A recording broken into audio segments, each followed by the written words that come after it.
Hello, A Taste of AZ podcast listeners. Before we get into today's episode, I want to give a quick shout out to our sponsor, the Somm Journal. When it comes to wine education, the Somm Journal is the leading print publication in the nation. They provide a behind-the-scenes look at who's who and who's drinking what. It's read by decision makers at restaurants and retail wine shops. So if you want to learn alongside the experts, send your subscription request to subscriptions@sommjournal.com. That's SOMM journal.com. Let's get into the episode.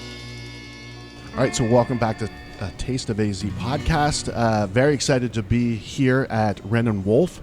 Probably, I mean, we say this a lot lately because we've been going to some really cool places, but this might be the coolest place that we've recorded thus far. So thanks for having us in, guys. Yeah, thank you for having us on. Thank you for coming in. Yeah, absolutely. We got a real-life wolf up here. Real life. Once, real, yeah. He's just very still. Yeah. He listens very well. Well trained. But you guys are behind a lot of places. But I mean, we're here at Wren and Wolf. I mean, just right behind us on the other side of that wall is Trophy Room. But it's incredible to see what you guys have done and continue to do, and we'll get into that a little bit. But before, let's meet everybody first. So, what is your name and what's your main role here at Wren and Wolf? My name is Teddy Myers, and I'm one of the founders of the company. Launched our first concept in 2016, which was Chico Malo. Okay. And then we launched Chico Malo Miami in 2021, Wren and Wolf in 2021, Trophy Room in 2023, and then Carry On at the end of this year, which will be 23-24. Okay. Yeah. Excellent. So I didn't realize there was a Chico Malo in Miami.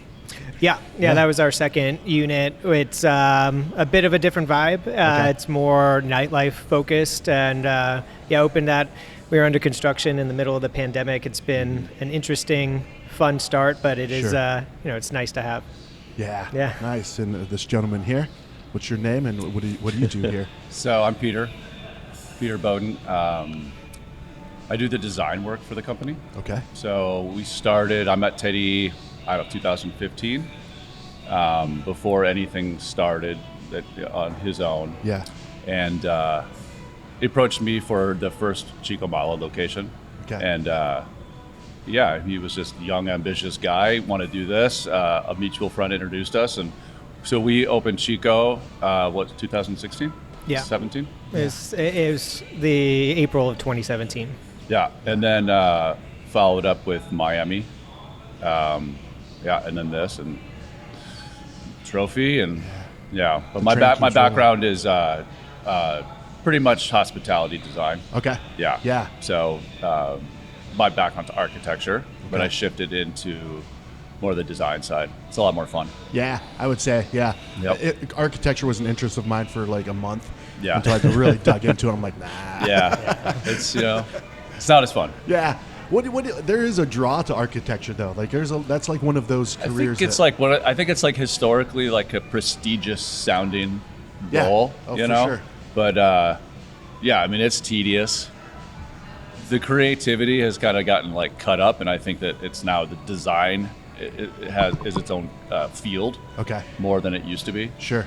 But you still need architects. Yeah. Yeah. Absolutely. Yeah. Well, awesome, man. And what is your name? My name is Thor Wynn. I'm one of the partners with the company. Just kind of here for the ride and making cool stuff for people. So he's along for the ride. You guys are just letting him freeload off the He's pretty funny. So he brings the comedy and the lightness to the group. It's like Charlie from It's Always Sunny. I'm wild card. Oh, dude, you need a wild card, man. Awesome. Yeah. Well, guys, like I said, thanks for having us in. I know you guys have a lot going on, so to make the time for us is it's incredible. So thank you. But do you guys all have like hospitality backgrounds? Is that kind of where you came from? Yeah. I spent a lot of time at one of the larger restaurant groups in Phoenix, doing everything from bartending to managing to opening new stores, and learned the business inside and out before branching out and starting our own. My wife is our fourth partner. Okay. And she worked for the same company, doing the same thing, but with different focuses. She was focusing more on the event side of the world, and then she has more of a finance background from pre-restaurants, so she runs back office and finance for us. But yeah, the whole life. Since I was 18 years old, I've been serving in restaurants and hospitality, and have a passion for making people feel good. Yeah, nice, man. That's what it's all about, right? Yeah. It is. I think it's as a creative person, I think that hospitality, restaurants and bars and things like that, food and beverage in general, I think is really unique because it's rare that you can create what you create and get instant feedback. Right, like you make this dish, and as a chef, you can look and like immediately and see, right? As a designer or as a painter, you gotta wait, or sometimes you don't even get that feedback, right? So, right. I mean, and who doesn't like to eat and drink, right? For sure. Not people I don't want to hang out with. Yeah, it's either instantly fulfilling or instantly demoralizing, depending on the guest. Yeah, for sure. It's just feedback, right? Yeah. And it's like, is it good, is it bad, and you can adjust immediately if you need to. Teddy? Are you from Arizona originally? Yeah, born and raised, third generation. Yeah.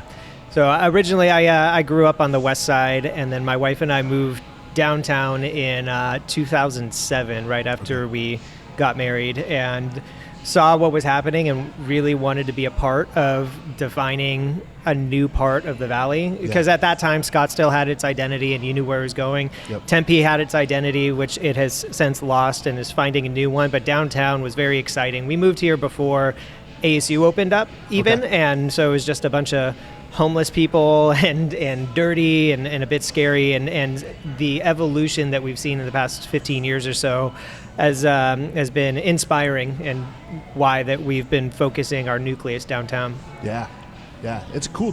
I moved here in 2007 from Ohio, out of state, and to me it was just different. I grew up like close to Pittsburgh, close to Cleveland, and downtown Phoenix was, it's huge, right? It's a big city, but there was just I could just see the potential there and what was starting to happen. First place I went to was Alice Cooperstown. Yeah. Coming from Ohio, I thought it was the coolest place I've ever been. It was awesome. It's a shame it's closed. That whole stretch leading up to the the baseball stadium was a really special place to be. And then now it's all moved a little bit north. But yeah, Alice Cooperstown, you had Jackson's on 3rd, you had everything down there. That was a lot of fun. Yeah. And Peter, are you from Arizona? Actually from South Dakota. Okay. Yeah, originally Colorado, and then LA, and I moved here in 2006 from LA. Gotcha. Okay. Yeah. South Dakota, huh? Wow. Yeah. That's And my mom and sister are here. It's my mom's birthday. But oh, nice. yeah, they're here from South Dakota? Yeah. That's awesome. Heck yeah. So my wife is from western Minnesota, she's actually an hour from I think we're 10 minutes from the border. Oh, really? Yeah. Okay. Yeah. And it seems like, honestly, 90% of birthdays in those areas are in October, November, December, right? I've my never wife, noticed that. Yeah. So my wife's is in October. Her mom's birthday's 3 days later. My birthday's in November. Both of our kids are in October, and so it's and as I meet more people, are like, oh yeah, we're just celebrating a birthday. I'm like, you get a lot of Scandinavians. I don't know about the birthdays. Yeah. Well, I mean, it kind of tells you what's happening in 9 months before that. How was the weather, right? Oh, what else was there to do? I got you. Yeah. Yeah, horrible winters. Definitely. Exactly. Not much to do, right? But and what about you, Thor? Where are you from originally? Born and raised in the Midwest, Chicago. Lived all over the country. I lived in Miami, Dallas. Pretty much grew up in St. Louis. Ended up in New York for 10 years, and I've been here for 10 years. So gotcha. Kind of all over. Yeah. And how did you guys all meet? How did these connections happen? I think it was just oddly very serendipitous. I used to be a manager for LGO, and I remember seeing Peter at the bar every weekend at brunch. Yeah. Just as a guest? Just as a guest. Having his dog sit in a chair next at the bar. I took some liberties. Yeah. And then I moved over to Buck and Ryder to help run their bar, and Teddy just happened to be the well tender, and he would always just talk about opening a restaurant someday. Yeah. And then we just kind of fell in after a couple of years. Yeah. Yeah. It is It's Always Sunny, right? It's you guys are, there's more to it than just Thorby and Charlie, right? So Chico Malo was the first spot. How did the second location come to be Miami? Right. I mean, that's a stretch, dude. That's as far East Coast as you can get. Yeah. Well, some of my investors had a location on the East Coast. Same center, and it was an opportunity with an operator that had success in that location, but did not, unfortunately, in their other locations. So they were closing their whole portfolio. Yeah. And it happened to be a Mexican food restaurant, and they knew that I was really wanting to expand, and it made a lot of sense at the time. This was 2018 when we decided to do it. Okay. 2019 took about a year to design and to build. It would have been a much easier effort if we didn't get shut down for nearly a year because of 2020. So we were under construction, 85% of the way done, and then had to shut it down, mothball it, wait 9 months, restart the whole process, reopen Chico Phoenix. So it was a very interesting time. The pandemic made it much more challenging. But when you have a concept that people like, and it's a lot easier to take it somewhere else. And for us, for me and Peter, it was an opportunity for us to define what Chico Malo was supposed to be in the first place. Because when we opened Chico, we didn't know what it was going to be. We were pretty early pioneers in downtown Phoenix. 2016 when we decided to do it, we didn't know if it was going to be a high-end taco shop or if it was going to be more of a sit-down restaurant. Based on the way the space was configured, it was a grocery store that they had subdivided into 3 different spaces, and we were taking one of them and converting it into a restaurant. So major structural, changing the whole vibe, not knowing what it was going to be and letting the market dictate it and figure out what our team liked, and being our first concept together. It ended up being really high end. Yeah. And Chico Malo, the original, felt edgy and cool, but not necessarily luxury. Okay. And Chico Malo Miami was that next evolution. And I think that if you look at Chico Miami and look at Wren and Wolf, we're defining what we want to be as a company. It's more material driven, more like it's all about the light, the temperature control, how you feel in the space. So yeah, to get to Miami, how we did it was our partners, but it afforded us the opportunity to define what we were going to be when we came back to Phoenix. And now the whole focus is Arizona. We're going to have 11 concepts by the end of 2025. Dang. Yeah. From 4 now? It's 3 now. 4th is going to be Carry On, which is under construction. Okay. Yeah. And then we have 6 more coming. 6 concepts in 3 locations. Yeah. And you guys are like, all you can do is laugh, right? You're just like, because it's chaos, right? Yeah. I mean, that's it's a lot. Yeah. But is it once you open a spot, like, and you kind of go through those steps, is it? I guess I would assume it would be easier each one, right? Or you just I wouldn't say easier. It's a people business first. Yeah. It's not about the food. It's not about the design. It's not about the beverages. It's about the people. And we have amazing people that work for us currently and that want to work with us and that want to grow with us. So for us, we think we would be making a mistake if we weren't growing, because we wouldn't be able to give these amazing people that are coming to us opportunities. So that's why it's not scary. That's why it doesn't feel like chaos. And I think that between the 3 of us, what we're going to bring, there's so many fun ideas that we want to bring to Arizona that haven't been here or haven't been done at all. Like nobody's really built an airplane like we're about to at a bar. So yeah, I think that there's just a lot of opportunity right now, both on to bring something new, but with the people.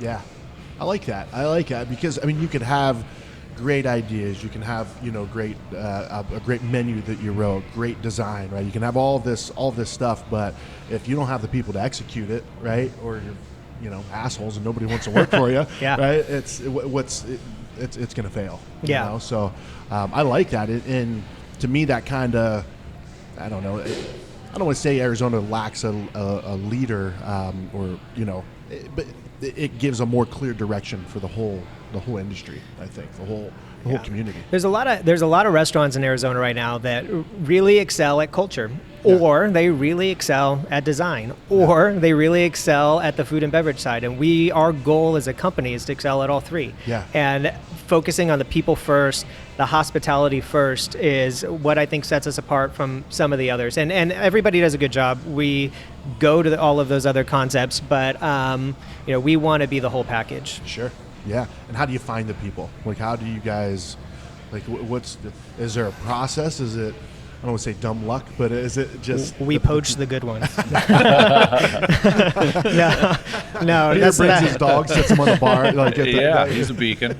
No, actually, we're very anti-poaching. That was definitely a joke. We have good culture, so we're in the fortunate position where the majority, I would say, of the people that work with us tell the other people how great it is, and they're our own promoters, and they bring people. We rarely have to post for, key positions because we're either having our current team members bring somebody in that wants to be a part of it, or we're developing somebody inside our own culture. At our next phase with the growth, we're going to have to attract more talent from outside, but it's really development, and then it's recruiting from within, and not having to go and spend a bunch of money on Indeed or ads, because the culture wins. If you have great culture and if you treat your people great, they're going to want to work for you, and they're going to want to stay. A lot of our managers have been with us for years. And unless it's a personal struggle, I've never needed to terminate or and thankfully we don't get many resignation letters with people wanting to go somewhere else because they see the opportunity, and we compensate them more than fairly, and it's culture. I dig it. It's like the concept of you can hire for culture. You can teach skills, right? You can teach people how to do this, or you can do to that. I mean, to a certain extent, but having the right culture fit, the right personalities. It's So how did we're specifically in Wren and Wolf? What year did you say this opened? 2021. 2021. Yeah, okay. December. So it was really the beginning of 22. Yeah, December 11th or 12th. I can't. Yeah. Okay. Exact date. Gotcha. And how did the idea for this, like, because it's obviously wolf. There's lots of wolves and pheasants. I see. No, I wouldn't say birds. They're all pheasants for the most part, right? Yeah. Yeah. Well, I'll talk about how we chose the space, and then I'll let Peter and Thor go into how the concept evolved. But this restaurant, somebody else came in and tried to, I think, bite off more than they could chew, and they failed very quickly. I think they were open for a couple of weeks, and we have Chico across the street. We watched the whole thing unfold. It was tragic and really not a good thing for downtown. People aren't going to come down here and invest if they think you open a restaurant and you're closing in 2 weeks. Yeah. So we talked to the landlords that owned this property right away, and we hit it off. It took us a while to get to a deal because 2020 happened. We started talking to them in February. The world collapsed, and then we picked it up again in October. And I was very bullish on believing that everything was going to be back to normal. So we signed the deal in October 2020 when we were still at half capacity, still not generating revenue, still in that chaos of the pandemic, but we had belief that we could do something amazing. But the landlord's request when we signed the deal was to create something that wasn't just great for Phoenix and not just great for the Valley, but something that was great for the business professionals downtown. And to them, that was something that's open all day. Yeah. And all day, breakfast, lunch, and dinner, which I don't think we ever wanted to open a breakfast spot. We wanted to find two symbols that represented the different parts of the day. So a cactus wren is a state bird, the early bird. And then the wolf is a nocturnal creature that travels in a pack, and that was representative to us of what the concept should be. And then I'll let Peter go into how we got the design. Yeah, well, so I mean, on the description of the morning and night, kind of the light and darks, and then the Renaissance. So there's a little bit of, it's a bit of a tend to design stuff kind of with a bit of a masculine vibe. Okay. And the space transforms dramatically at night. The lighting changes dramatically. It's very warm. But it is very bold. And so kind of playing with the light and the dark of that. I mean, I kind of appreciate the dark a little bit more, Sure. I mean, just as far as designing, being able to control the light, all the light coming in through the windows right now, it's just it's tough for even me, just because I like to be able to control it. Yeah. But it was kind of I don't know if there's a one-line description of it, but being the Renaissance building, so a lot of the mood of the painting here, behind us, all these paintings are old Caravaggio style Renaissance paintings with like the black smoky background. We just wanted it to be a real moody but very elevated and sophisticated experience. Sure. Yeah. And with the materiality and dark woods, and I think we did it. Yeah. Yeah.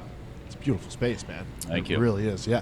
Did you paint these yourself? To be honest, I painted those cactuses over there. Yeah. Did you really? Yeah, you did. I had my touch in it. Yeah, we did design them all though. So Yeah. we hired an artist to do them all. But yeah, it was. So you kind of sketch them out, like here's kind of what we have in mind, and then you hire people to execute on that. Yeah. Yeah. Yeah, Peter hands over like a complete vision.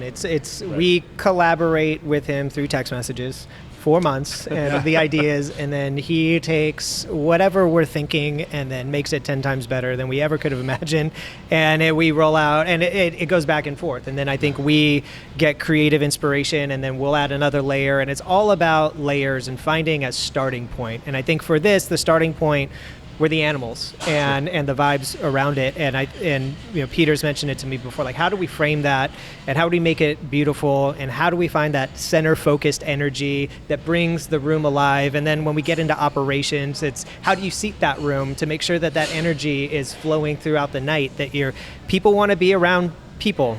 After 2020, they didn't, but now that we're back, they want to be around people. Yeah. So, how do you make it feel big but intimate at the same time? And Peter's a master in figuring out how to do that and make these spaces have feeling. It has feeling, and it's emotional. And when you walk in through the door at night, it's hard to find.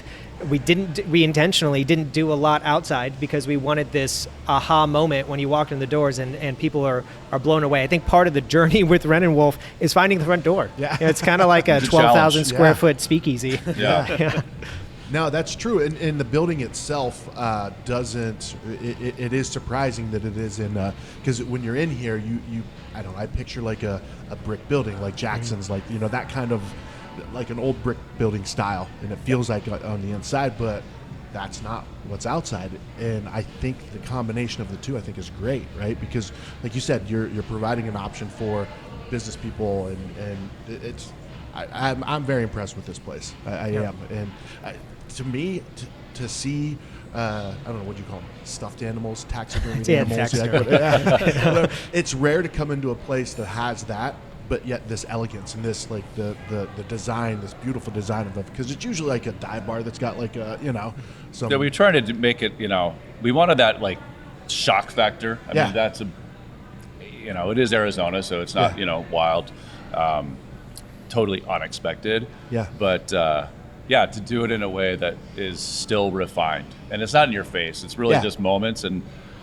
Some people love it, some people hate it. Right. That's okay. That was the goal too. It's like we knew that. We knew it might be some polarizing, but if you make the place pretty enough, I think that it'll offset. It's not like a hunting lodge. Yeah, vegans hate it. Offensive. I was gonna say, Yeah, in the beginning we were getting some bad reviews about taxidermy, but really. But I think Thor and I talked. We would rather appeal to the people that are going to love it than be concerned about appealing to everybody. Absolutely.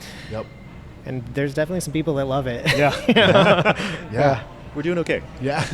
Yeah. I mean, if you're here, just spending any amount of time, it's the amount of photos of this guy is just nonstop. Oh, I'm sure. He's his own celebrity. Yeah. If you're sitting here, you're going to be in a lot of photos on accident. Yeah. Well, so what about the food? Like, obviously, because I mean, you guys are a restaurant, right? It's food is a centerpiece of that, and drinks, right? I mean, I'm enjoying a nice, what is this, a white chocolate honey lavender latte? You're the coffee guy. I have no idea. yeah, white honey lavender. You're the coffee guy, Thor? I guess. Driving it. As we go, I am realizing more and more he is the wild card. Yeah. I'm trying to. No, the coffee is fantastic. So how did the concept or the ideas for like what are we going to put on the menu? How does that come about? Do you want to take the food? No, I mean we it's a tag team collaboration. I think what's exciting about this space is that it feels very metropolitan. It feels like a city from Chicago or New York, or a restaurant in Chicago or New York. So finding food that kind of matches that energy and kind of elevating what downtown Phoenix is. I don't think there is any other concept in downtown Phoenix really doing food at that kind of level and energy. I think everyone's doing very simple, easy. Like some people are really pushing. I think Paula is doing a great job down the street and stuff like that. But I think we're doing something that people would find in Scottsdale, but doing it downtown, which no one was doing before, which is really exciting. So it's hard for guests to define what we're doing. Like, are we a steakhouse? Are we an American restaurant? And I think internally we've coined the term modern supper club because we're bringing back a bougie element that you would have at a supper club, like beef Wellington or tableside presentations, tableside cooking. We cook A5 tableside. We're serving caviar, but it's approachable. The caviar we're doing as a bump on your hand for $10. You know, we're not making any money on it, but it's something fun to do that is a, it's a moment, and it's something. It's a celebratory spot. And Modern Supper Club defines it the best. We have DJs on the weekends. There's an energy to it that you would find in a supper club. People dress up when they come here.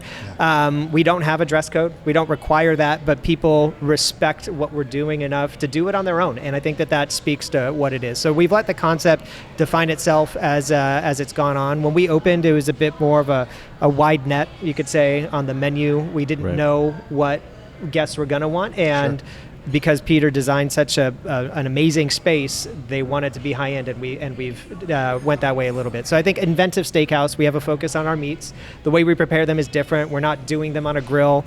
We're butter basting them in cast iron, which is not typical and is the harder way to do it in a restaurant setting. There's a lot of love. We have a full pastry team. Everything is either made from scratch, in-house, or we're buying from the best local purveyor that we can. So we have a great relationship with Noble Bread. We have a great relationship with Sonoran Pasta Co. All of our beers are local. Our cocktail program, every cocktail program, we have an amazing award-winning cocktail program. And our team are some of the best bartenders in the Valley. They all come from very acclaimed neighbors. And we collaborate with the best in the business on every menu. So on Wren and Wolf and Trophy Room, we worked with Mitch and Libby at Highball, and it was an amazing experience working with them. We haven't announced it yet, but we're working with some collaborators on Carry On and in Tempe on some of the future projects. So I like to think of it as an album with a single where you're collaborating with like a feature artist. Even though we could do it in-house, I think it adds to a sense of community because we're doing a bit larger scale than a lot of our peers, but we still want that local feel and we still want that craft feel, and to do that, we like to collaborate. Yeah, I dig it, man. I dig it. Well, let's take a quick break to hear a message from our sponsor. I want to give a quick shout out to our sponsor, the Somm Journal. When it comes to wine education, the Somm Journal is the leading print publication in the nation.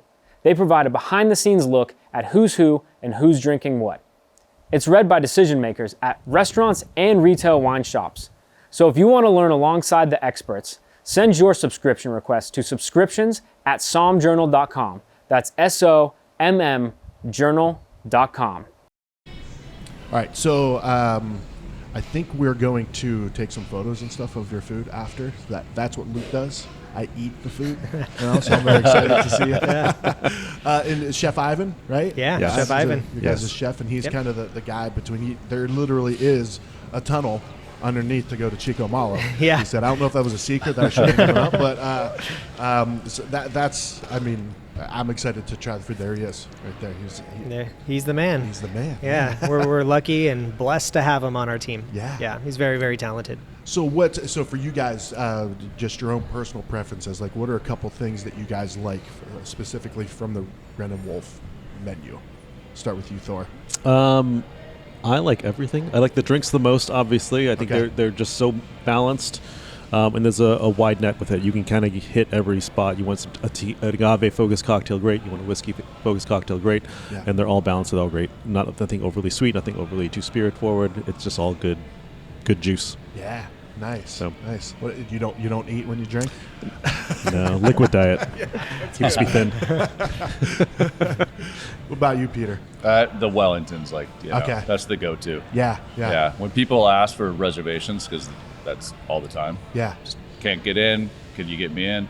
I always say, just if you want, let me tell Teddy, just put the Wellington in now. Yeah. Yeah. Okay. Because they sell out. Yeah. Nice. So you can actually request it on your reservation. Can you? Yeah, Yes. 24 hours. Usually I just text him and then So we do some available for the night of, and then a lot of pre-order, and we try to sell out every night because they don't last, and you can't make that to order. It's a very special dish that takes hours of prep, from the mushroom duxelle to rolling it to doing the decorative lattice work over the top, and then to prepare it to order. It takes 45 minutes. So it's such a labor of love. You gotta, you can't do it for everybody all the time and just have it readily available. Classic designer, right? Wanting the top of the cream of the crop is what he's going for. He's like, if I'm going to do it, I'm going to do it. It is signature. Yeah. It is. What about you, Teddy? Well, when we were designing the menu, we wanted to have bread service at the top because I felt like people were afraid of gluten when we were designing the concept in 2020.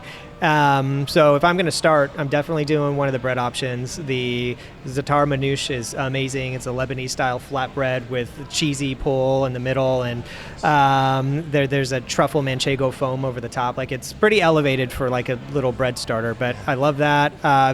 Can't go wrong with the Wellington. So if we're celebrating, or if it's somebody that hasn't been here before, it's a showstopper. Or I'll do the Australian Wagyu. It comes out on a hibachi grill. It's top quality from Linz in Chicago.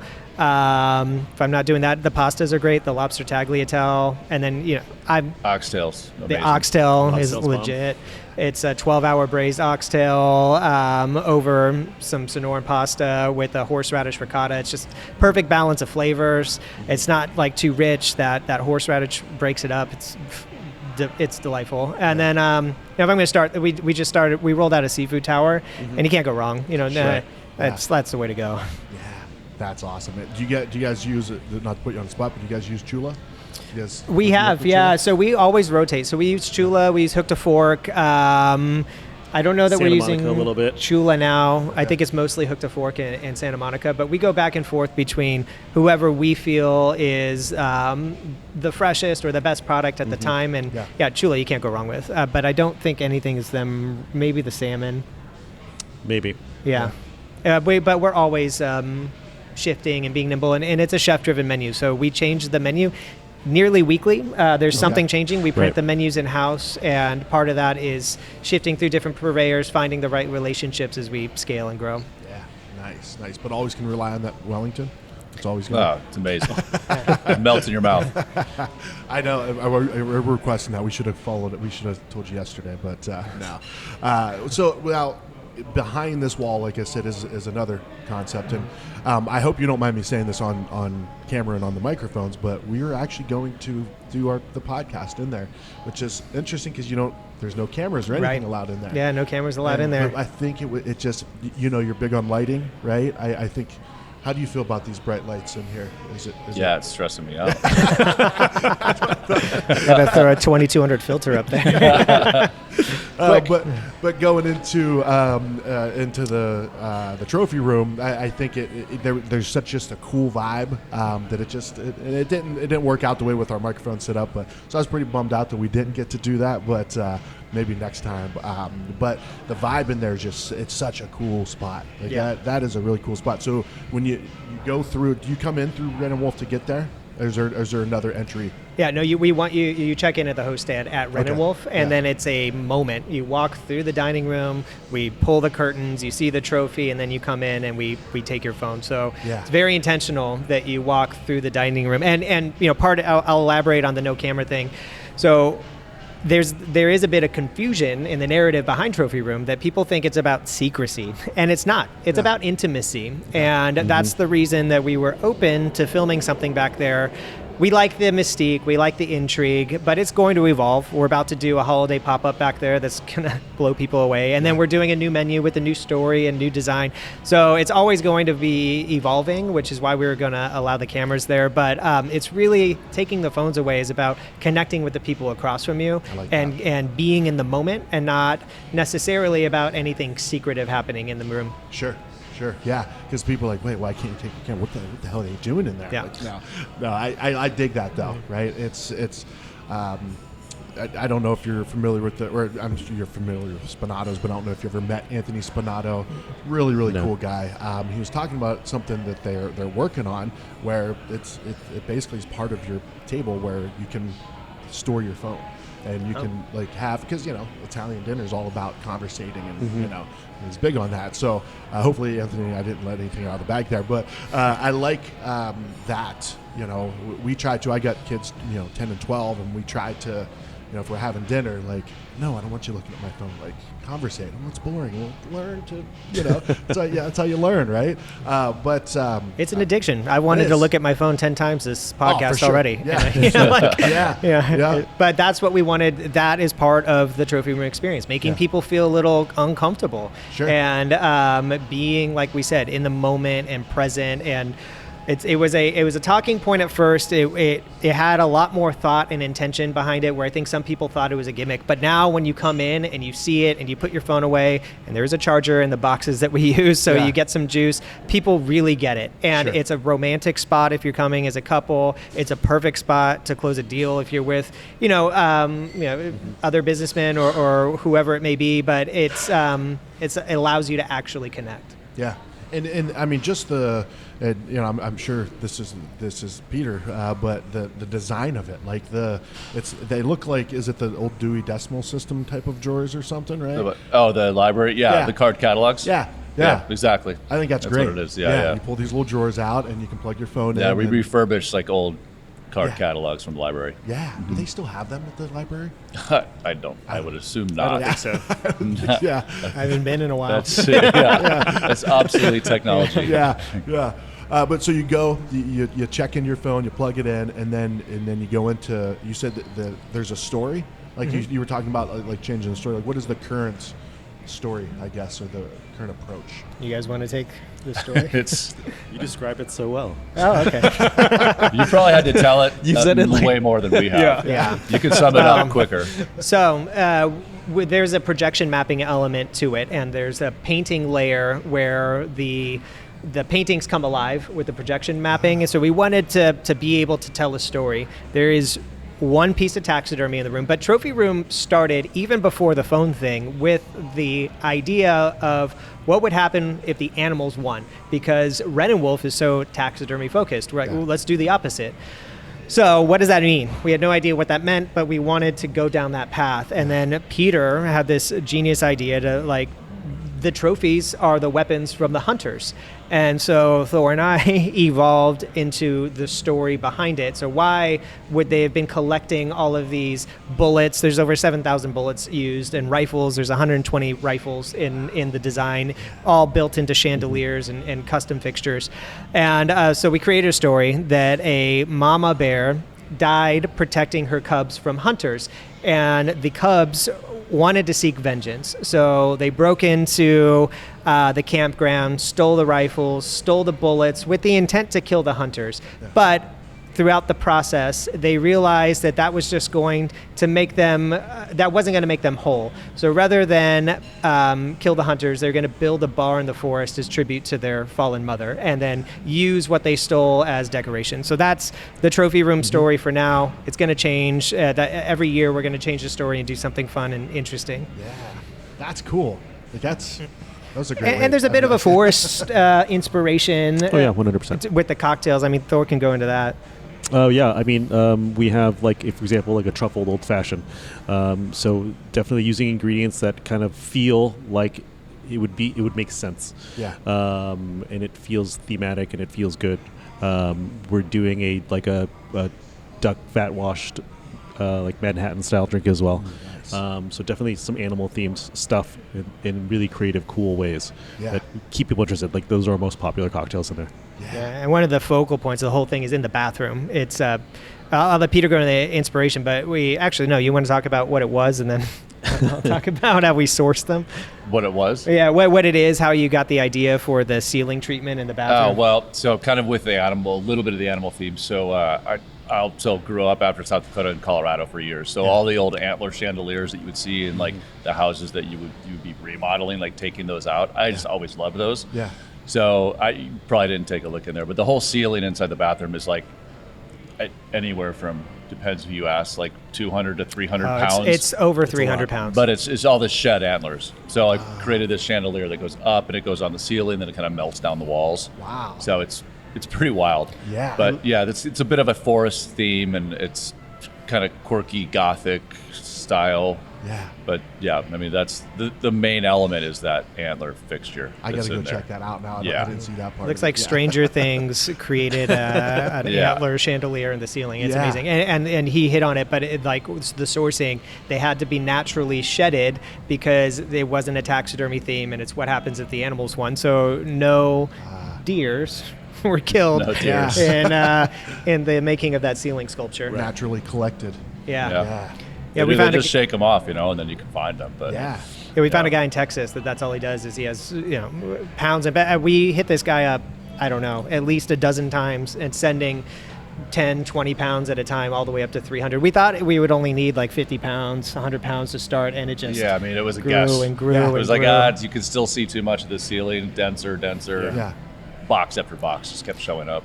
It was, You can't Google that, right? How many antlers does No. it take to fill a ceiling, right? Now we can. Now we yeah, know. yeah, now you know. I would say that's the fun thing about working with Teddy from day one. It was like, there was no leash on our creativity. Yeah. It was like, this is what we do. Let's see the craziest ideas you have. Let's just see where they are. Yeah. And he doesn't really say the word no. I think by the time we start the creation and like putting ideas out there, we've already discussed the concept in such depth that it's probably not, too out of left field. But he's supportive of the creative process, which is super fun. That's great. Yeah.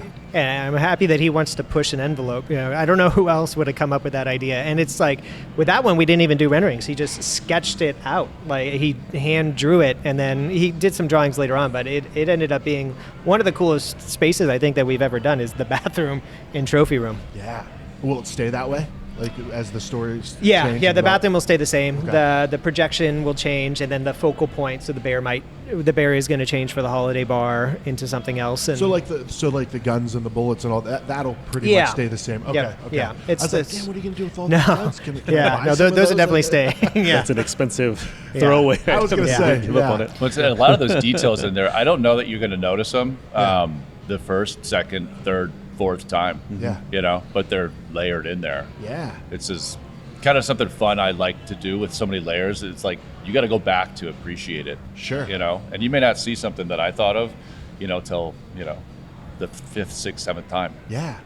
And I think, for that, I feel it leaves it up to the guest. It's like, how much depth do you want to get into? Like, Yeah, how it's, much- like, can it's you- discovering something new. Yeah. Every time you come to the space. Yeah. Sometimes for some people, it might be just, this is a cool vibe, and that's it, right? And but other people are like, dude, tell me more. Like, wait, what? Like, what did the guy say? That guy, I'm trying to just put myself in the place of this guy who finds these shed antlers.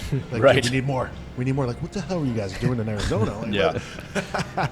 But has he been here? Has he seen the finished product? No, but he was curious what we were doing, so I Yeah. sent him some images of what we needed, and he's like, Yeah. "I'm not going to be able to get you this many." So we had to find other sources. Like I was meeting people in parking lots at Circle K's off of OfferUp, buying all of their antlers. Like it was Put a them up in the wild. sun to make sure they're real. Like, It was yeah. a real task to find them. It was Yeah. kind of challenging. Yeah.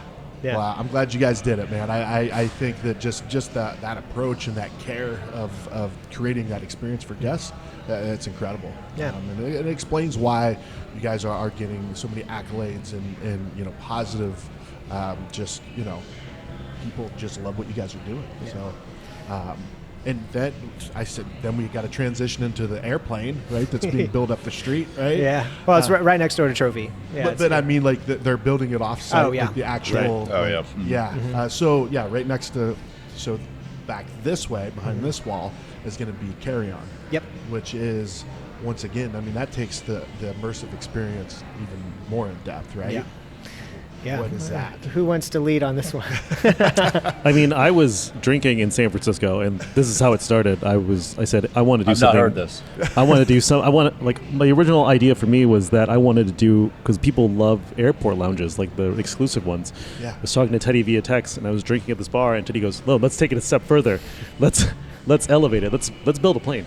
I think you were throwing out air traffic controller. Oh, yeah, We also wanted that. to have that panel and do it in this like control room, and I thought it was like aviation was such Right. a cool like way to go and a bit unexpected, and then knowing what the size of the space was next to us, Right. it kind of looked like it could be a fuselage. Yeah. And I personally, I don't know why, it's just like something I'm into is old school travel, and because it doesn't exist anymore. If you go on an airplane today and you're getting on Southwest, you're fighting over which number you are to get your seat, and then you're jammed in there, and there's just nothing special about travel. People are in their pajamas or smell like ass, and and we wanted to go back to that golden age of travel, that vintagey vibe, and Peter and had talked about like Hugh Hefner's plane and what would it have been like to be on that thing. That's where I wanted to go and take guests, this golden age of travel. So the inspiration for me was on a 747 jet in the 60s and 70s. You could go up that little staircase, and up there you could smoke. You can't smoke in our bar, but you could smoke there. That's been a very common question It is on Instagram. People are like, are you allowed to smoke on it? And I'm like, no. Ashtrays in the little thing, but there would be a bartender. There could be like some form of entertainment, but it was like an escape and something special in the air, and that doesn't exist anymore. So we threw that to Peter, and then Peter once again took one of our ideas and just like amplified it and made it so over the top cool. I don't know if you want to go. Yeah, I mean, it was. I think the original working title was like Mile High. Yeah. We were joking. Yeah. But it was the idea of an old era of travel. Yep. We kind of honed in on like the 70s. It's my favorite era of design anyway. Yeah. And then I remember kind of watching a documentary about Hef's plane, and that was just like, how can we recreate that? Yeah. That's so cool. And the idea of going upstairs, which we don't have, but that idea of going up there and the bump of the 747. Yeah. It's like that's about how big it is. So Yeah. yeah, it has that old like 70s Lux, vibe to it.